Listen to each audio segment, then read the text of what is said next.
Got our recording started. All right, so welcome to our public speaking and note-taking skills session of our consumer education project.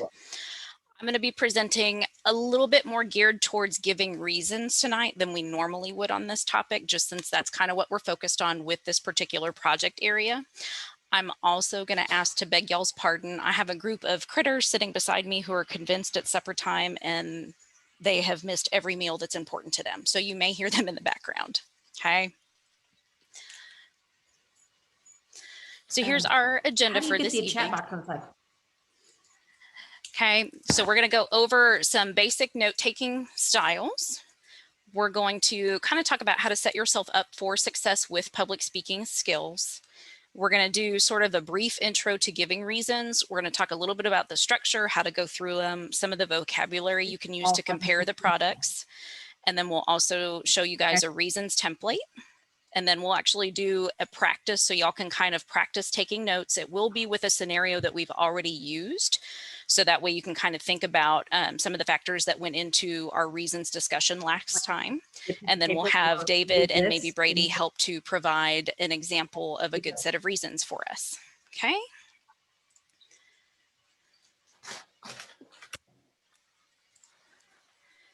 All right. Okay. So whenever we're talking about taking notes, so notes are exactly that. They are short, to the point, maybe a list of details that you want to remember. So usually whenever I think of notes, I think of kind of bullet points, okay? We don't really need to write everything out in full paragraphs like we're writing an essay for school, okay? Just the things that we really want to remember whenever we're looking back at it later and putting our thoughts together. So there's a couple of different styles that we'll think of as we're going through consumer education. Okay, most of us are familiar with taking meeting minutes at our 4-H meetings or our project meetings, and usually those are short paragraphs that kind of summarize a meeting or conversation. That is not what we're aiming for here, okay? What we're aiming for here is really maybe some bullet style notes or even using a grid to help you keep track of what product criteria each product meant, okay? So for example, I've got up here, if I was looking at a class, one of our classes in our first session was earbuds. It was class number 1. The person in it was Miss Mellanie, and we were looking at earbuds. We had a flexible budget, and then I listed out our needs and wants, and then how I placed the class, okay? In the grid style at the bottom of the slide, you can see that I just listed out the needs and wants, the needs on top and the wants on the bottom of the grid. And then for each product, I just placed a check mark for which one they met. So I've got everything summarized in one spot, and I can look at which product met which criteria really quickly, okay?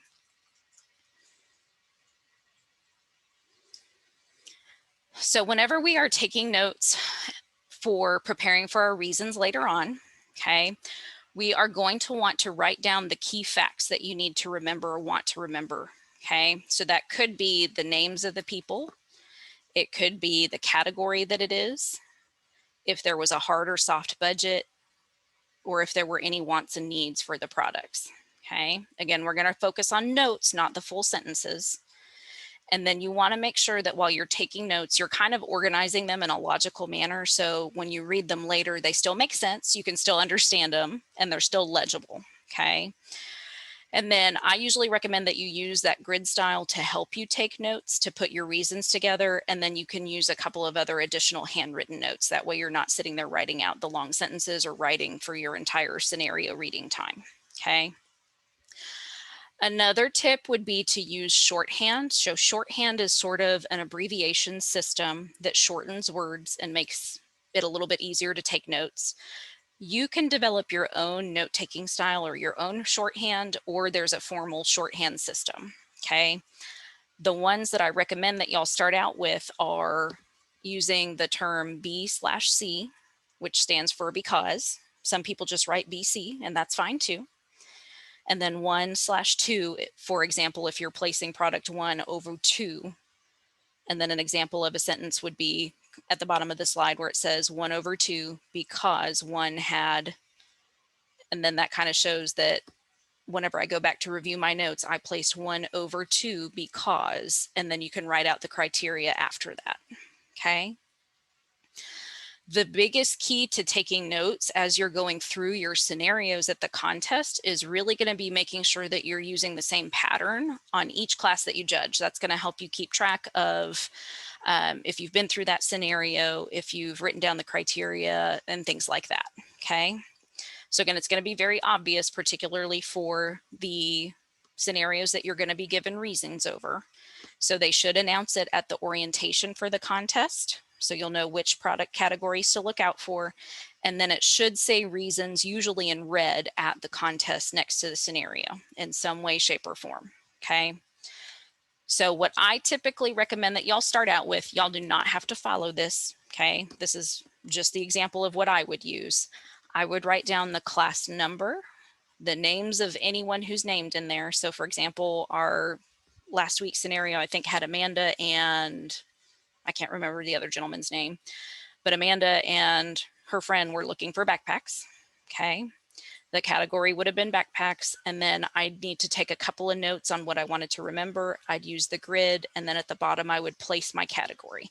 So then I've got a quick, brief summary of the entire scenario on my paper that I can use for putting together my reasons later. Okay. Do y'all have questions over taking notes so far?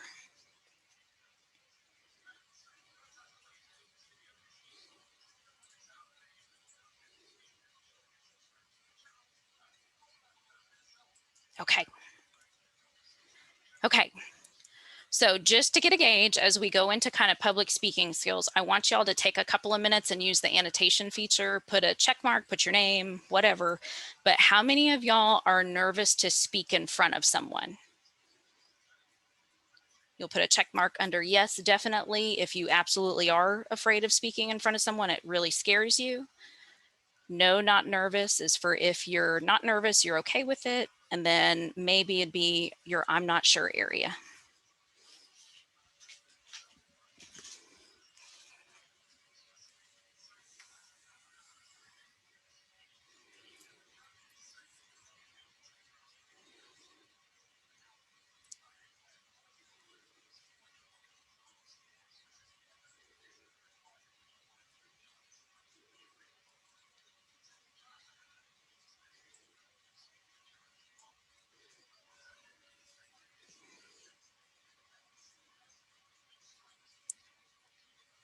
All right, so we got a few no's and a couple of yeses, okay?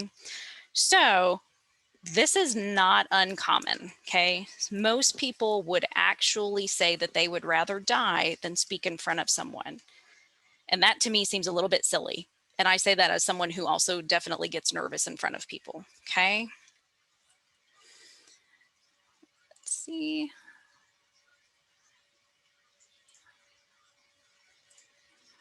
All right. Whoop. Okay. So for the purposes of reasons giving, you're really only going to be speaking to two people, okay? You might have three, but typically it's only going to be two. You're going to have one judge who's going to be paying attention to how you're going through your reasons and what you're saying and how confident you are. And then you're going to have a scribe. And the scribe's job is literally just to write down your score and if the judge has any questions, okay? The big secret that I want y'all to know that's not so secret, the judges do not want you to fail. They want you to be confident and successful, okay? Most of the time, they're going to be some other county extension agents. They might be a couple of the ag teachers from local high schools. It may be some of the Texas 4-H staff. It may be a local 4-H volunteer that's really good at listening to reasons, okay? None of these people want you to fail, okay? And none of these people are scary. They might be cranky after they've been sitting there for a while, but they're still not scary and they're still not going to judge you harshly, okay? The big key to getting ready for public speaking or saying a set of reasons is really that practice makes perfect, okay? Practicing and rehearsing a set of reasons or another speech is going to help you get a little bit more comfortable with speaking in front of people and also with maybe the format that you would like to use, okay? So there's a couple of different options that can help you to rehearse. One is you can practice in front of yourself in the mirror so you can kind of see what you're doing as you're speaking.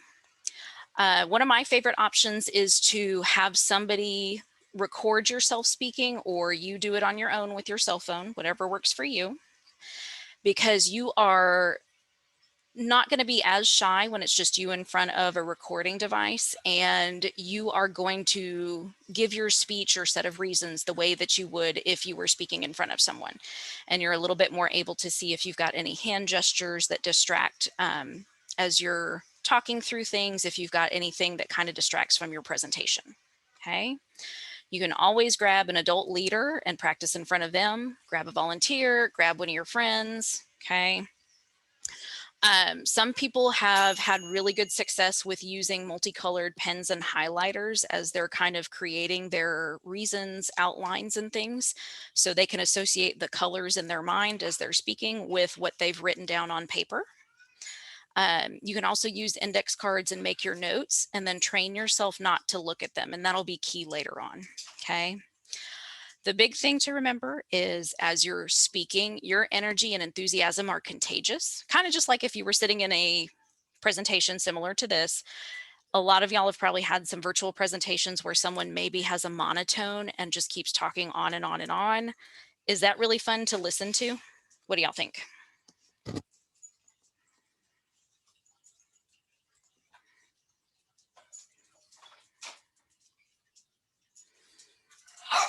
Do y'all think you would enjoy listening to someone who just talks in a really slow, low monotone all evening?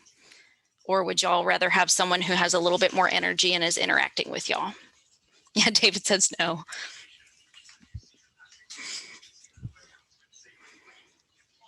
Okay, exactly. If you don't have a lot of energy, that comes across very easily. Okay, and it's not really fun to listen to someone who doesn't have a whole lot of energy. Okay, so that's something to think about while y'all are giving your reasons. Some other things that we need to think about whenever we're speaking is we want to avoid filler words. Okay, so those would be your likes, ahs. Mine happens to be okay whenever I'm transitioning between one thought and another. Okay. And then we've got indefinite words. So indefinite words are things like good, better, lighter. Whenever you're describing these scenarios in your reasons, you need to be as specific as possible. What makes it lighter? Is it lighter weight? Is it lighter in color? Okay. The thing that will be challenging for y'all is within reasons giving, we want you to not look at your notes unless you absolutely have to. Okay, especially for seniors. So for 9th through 12th graders, y'all will actually have points deducted from your scores typically if you glance at your notes.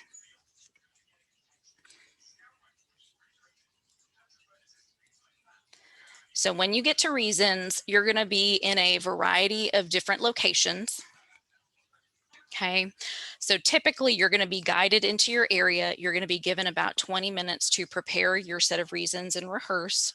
And then if you're the first person at the end of the 20 minutes, then you'll be walked to stand in front of the judges. Typically you'll be about 6 to 10 feet in front of them. Okay. Since you'll be in a variety of areas, I'm trying to think of where all they've been. I know at San Antonio, y'all are usually in an auditorium where they keep a lot of the shops and stuff down in the, I guess what I think of as the base. So y'all will be up in the stadium seats, and then the shopping is going down below in the stadium. You have to talk a little bit louder than you normally would, just so the judges can hear you. Now, that does not mean we want you to be shouting at the judges or screaming at them, but just make sure that you're a little bit louder than you normally would be. A lot of us tend to be a little bit more quiet when we're scared or shy as well, when we're first giving reasons. Okay. And again, related to our glancing at our notes, if you don't remember everything, that is okay. Try not to get stuck on one thing that you're trying to remember. Just keep moving forward. Okay. It's going to reflect a little bit worse on your score if you're unable to recover and you're just stuck and you spend the rest of your couple of minutes that you would give reasons trying to form that thought again. Okay. The main idea is we want y'all to be confident in yourself and what you're saying. Okay, so when you walk into that reasons giving station, then you should understand why you made the decision that you made, why you placed that category that way, and then be confident telling that person why you placed it that way. And then the last thing that I want y'all to be aware of with your speaking is to be aware of your rate of speaking or your speed, okay? Some of us have to remind ourselves to slow down because we sound kind of like a sped up version of ourselves where we're just, okay? You need to take a deep breath, calm down, slow down, okay? You have 1 to 2 minutes. You're going to fly through those very quickly, okay? Another thing to be conscious about is your body language, okay? So the big thing is you're going to be standing in one spot to give your presentation. So we want you to plant your feet comfortably in one spot. Make sure you're not locking your knees. A lot of times you'll cut off the circulation into your lower legs and you can potentially faint if you accidentally lock your knees for too long, okay? We want you to make eye contact with the judge. You may be in some distracting surroundings, so it's helpful if you find one thing to focus on. It might be a pen in the judge's pocket. It might be locking eyes with them. It might be looking at their forehead, whatever makes you comfortable, but makes the judge aware that you made some kind of contact and looked at them, okay? With your hands, usually our hands are what gives away our nervousness. So we want you to do a couple of different things with your hands. If you're not comfortable using your hands, okay, you can either clasp them in front of you and hold them in front of your stomach, or you can gently just let them relax at the sides. Okay, so that would be an option. That is particularly helpful if you are someone who talks with their hands and you look like you're doing jazz hands all the time. Okay, if you're one of those people that constantly moves your hands and you're making these big gestures, that can kind of get distracting and take away from what you're trying to accomplish. Okay, just as much as if you are super nervous, it might give you something to do with your hands so you're not trying to make different gestures. Okay, if you want to use gestures to help you emphasize your points, you are more than welcome to do that. Okay, so if you're listing off some of the criteria, you could use your fingers. Okay, you could extend all 5 of your fingers. You could list them off and with your other finger and kind of point to them as you're moving through your reasons, if that helps you. If you need to use your hands a little bit, okay, we're going to look at these 2 young ladies down here in the bottom right-hand corner of the screen. Okay, we've kind of got a blue square. So that's the area that you want to be able to use to move your hands around in, where it's not going to be distracting. Okay, so you're going to kind of keep them kind of in the zone of your torso. Okay, so any movements that are below your shoulders and above your hips, you should be fine. Those would be gentle gestures that you could use to emphasize your points, or if you wanted to talk with your hands a little bit, you could. If you're going outside of that box, you are most likely doing jazz hands, okay? We don't want jazz hands, but we do want a few gestures that kind of highlight that you're using your hands to emphasize your points. Does that make sense to everybody?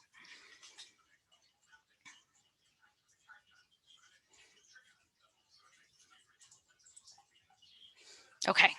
Do y'all have any questions about the public speaking part of it so far?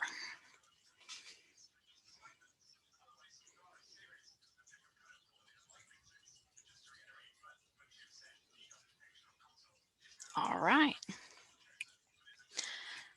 Okay. So whenever we get ready for our reasons, again, we're going to have 20 minutes to prepare or rehearse, and then we're only really going to be speaking for 1 to 2 minutes. Okay. I really don't think that anybody's gone beyond a whole maybe 3 minutes max. Okay. The main idea is you're going to introduce yourself. So you're going to say your name and then introduce whatever your county or club 4-H program is. Okay. So for instance, we're from Bastrop County. So I would walk up and say, hi, my name is Mellanie Mickelson and I'm from Bastrop County 4-H. Okay. You're then going to introduce the class and then the criteria. So when we say criteria, it's just a fancy word for wants and needs. You'll introduce how you placed that class, and then you're going to compare your pairs in order to each other. Okay. So you're going to focus on the order that you place them in from first place to last place. The way we organize those thoughts is in a top pair. So your first and second place product, your middle pair, your second and third place product, and then your bottom pair, which will be your third and then fourth or last place product. After you're done going through your reasoning for how you place them, You're going to restate your placing, say thank you, and then you're done. Okay. So typically this is kind of the outline that we use, and we have Mr. Brady Masur to thank for this outline. So thank you, Brady. Okay. So for example, I would start out with, hi, I'm Mellanie Mickelson from Bastrop County. In this case, we're asking, are you ready to begin? Okay. Once the judges give you the signal, then you can jump into it. Okay. So I placed this class of computers 4321. The criteria I used the judges category were, you'd list the criteria out. So if I had a budget, I wanted it to be under $100. They were looking for an external storage capability and a really nice camera. Okay. And the first pair I placed, and then you would kind of go through that. Okay. So this is the template that, and we'll send this out after this session, but this is the template that we kind of want y'all to use to get started. You can change this template to suit your needs. Again, this is just an example. And again, we've got a couple of optional areas where we've got the yellow highlighting. So we'll talk about grants in just a second. And then we've got in our last place, so this last place met the least amount of criteria. And then for these reasons, I placed this class. We re-summarize our stating, say thank you, and you're done. Okay. So when you are comparing your top, middle, and bottom pair, that's really what you're doing in your reasons, is outlining why you made those decisions. So you're going to use some comparison words. So one product may have more of something than the other. It may be a lower price. It may be whatever. Okay. So you can describe them in general statements. So whenever you're comparing the pairs, it could be really obvious that the top two pairs were the top two pairs. Okay. So product 1 and 2 were obviously the only ones that met the criteria to begin with. So they were an easy top pair. If there's not a whole lot of differences between a product, then you could say they were a close pair. Okay. If there's an obvious product that goes into the top or bottom of the class, then you could say they were easy. If it was an even class, that would be something similar to saying that all the products were very comparative to each other. They all had varying qualities that made them good. Okay. You can add grants or admissions whenever something has a superior feature, but you had to place it lower. So, and we've seen that in a couple of our reasons when we've sent them out after we've practiced those scenarios. So an example would be saying something like, granted, product number 4 had this extra quality. Okay. You can also say, I admit, or admittedly. Okay. I grant that. And basically what you're saying is, yes, this product that I place lower has a better feature in this one instance, but you still need to mention that that one thing doesn't make it worth placing higher than the other product. Okay. And the same thing, if you have a product that you placed first, but could be improved, you can also indicate that in your reasons. Okay. So it might be that we had a product that met everything but one criteria. We could improve on that criteria.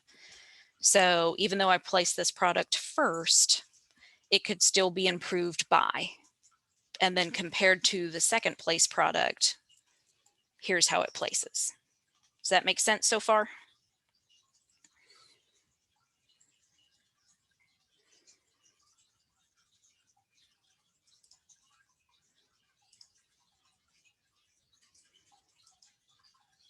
Okay. Okay. And the big thing is, so when you're starting out, we know you're not necessarily going to be able to be as detailed as you would after you've practiced for a few years, but you want to try and be as specific as you can whenever you're comparing these products to each other in their pairs as you go through your reasons. Okay. So instead of just saying things like better or lighter or good, okay, what makes that product better? What makes that product lighter, or what makes it good? Okay. You're kind of going to expand on that. So it's better because it has more advanced Bluetooth capability. It is a lighter weight product. Okay. It's good because it has a higher quality fabric that it is made with than the other products, that type of a thing. Okay. So The main thing that you want to remember is you want enough detail in there that shows why you place that product the way it is and what makes that product special. Okay? Okay, so we're going to practice. We're going to use one of our scenarios from last week. It's our outdoor backpacks. Okay, so what I want y'all to do right now is I'm actually going to set my timer for 6 minutes. Okay. And in just a second, we'll start our 6 minutes, but y'all are going to read through the scenario kind of like you normally would and practice taking notes. So if you would like, kind of set up your grid, try taking a couple of bullet point notes, and then we'll kind of compare some of the notes that we took real quick. Okay. So y'all's time starts now.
All right, you'll have about 3 minutes left.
All right, y'all have 1 more minute left.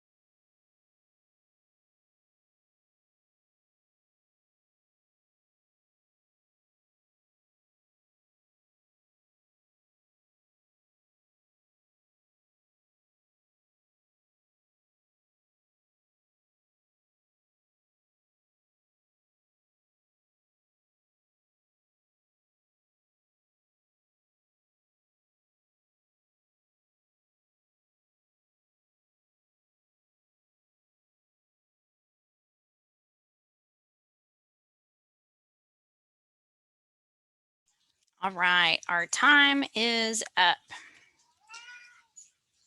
So what were some of the notes that y'all took for this class?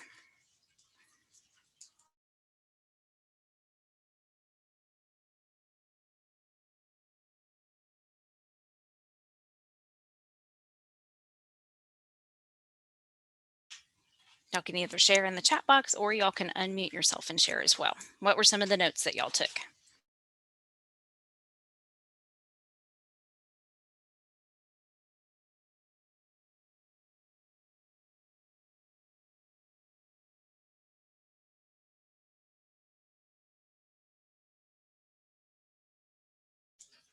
Okay, so 3-day, 2-night trip. They needed the waist to be 32 to 40 inches. What else did y'all take notes on?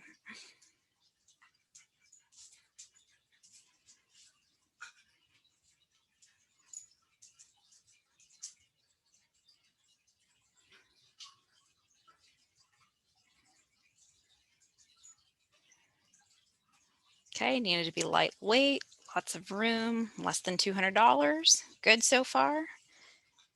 Okay, they wanted enough room to hold lots of stuff.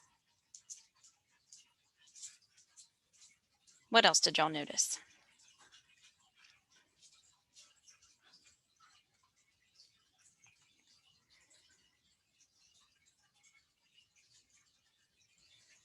Okay, trip is in May.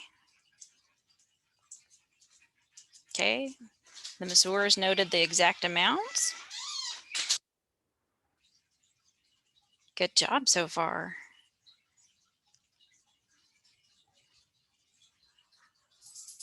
All right, anything else y'all want to add?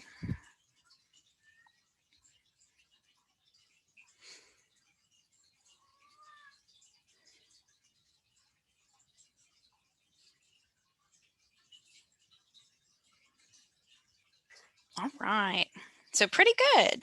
Okay, so this is kind of the style that I would do. So we cut off the class of this one, so we couldn't write down that it was class number, whatever it was. For my reasons, I wrote down it was Joe and Veronica, and they were looking for outdoor backpacks. 3-day, 2-night trip in May. Okay, I placed this class 2, 3, 4, 1, so that way I remember that later on. And then I like to do a grid with it. So the main one was they had to fit the 30-inch to 42-inch waist, and that was the main criteria we had to use first. I marked down which ones those were. Had to be lightweight, which y'all mentioned. Mark down which ones those were. We wanted it to be a 3-day minimum capacity. So from our product categories, we remembered that was 35 to 50 liters. All of them met that criteria. We wanted storage options for water and tools. All of them met that criteria. And then we had a flexible budget. Okay, so that might be something that y'all want to add to your notes as well. If it's a hard budget, then it's a need. If it's less than, or they're not as focused on the budget, then it's kind of a want. Okay, so then we would mark down whatever items met that criteria. Okay.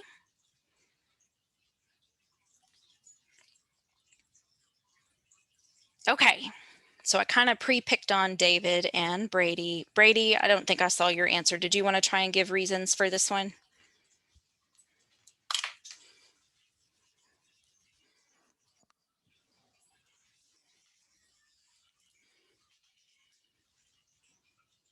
Okay, that's okay. All right, David, would you mind giving us a good example for reasons that we can use for reference? Sure, we'll go for it. Um, are the judges ready? Yes, please begin. Hi, my name is David Dolver. I'm from Travis County, and I placed this class number 1 of outdoor backpacks 2341. I thought this was a relatively easy class with a moderate difficulty in the top pair. In this scenario, Joe and Veronica are going on a 3-day hike in May, and they need to purchase a lightweight backpack that has room for their necessities, fits both Joe and Veronica's waists, being 42 and 30 inches respectively, and they are looking to spend less than $200. In my top player, I placed item number 2, the Flash 50, over item number 3, the Flash 45, because item number 2 fit both waists in a range of 30 to 46 inches and was lightweight, within their budget, and had 7 exterior pockets to hold all of their necessities. In my middle pair, I placed item number 3 over item number 4 because item number 3 still fit the criteria of being lightweight and within their budget, as well as had multiple pockets, while I grant that item number 4 fit both of their waists and could hold their necessities for the trip. It was over their preferred budget, so they wouldn't have wanted to purchase it.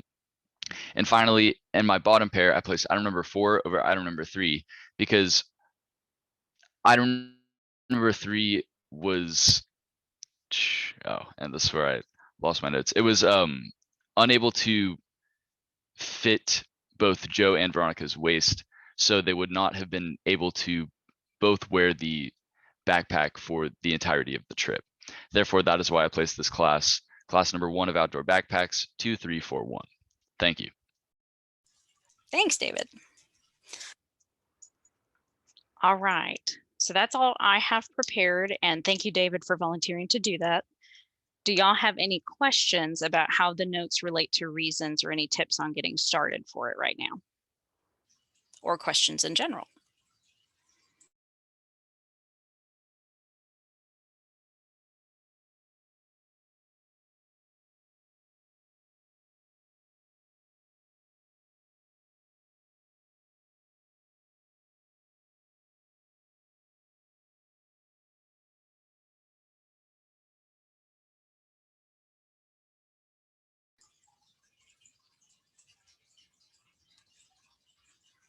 Y'all are a very quiet group tonight. All right, since there don't seem to be any questions so far, I'll hang out for another few minutes to see if y'all have any questions about anything. Just to get a little bit of feedback from y'all, did this help y'all understanding reasons and kind of taking notes to get prepared for them?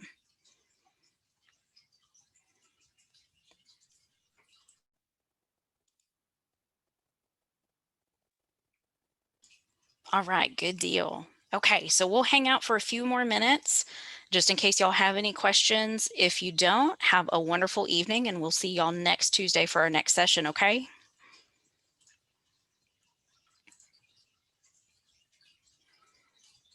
Mellanie, do you know anything about the San Angelo contest, whether they're going to say which classes to focus on, or is it just study the whole study guide? I know once in a while they'll mention which classes. I have not heard anything out of the San Angelo contest for this year. So I think right now it's mainly just focus on the categories in the study guide. If they let us know anything, usually it'll be right before the contest, I feel like. Okay. Okay. Well, super. Will you be up there? I won't be at the San Angelo one. I will be at San Antonio. They're not doing their contest this year, so unfortunately we won't be consumer focused, but I'll be out and Right. about. Well, cool.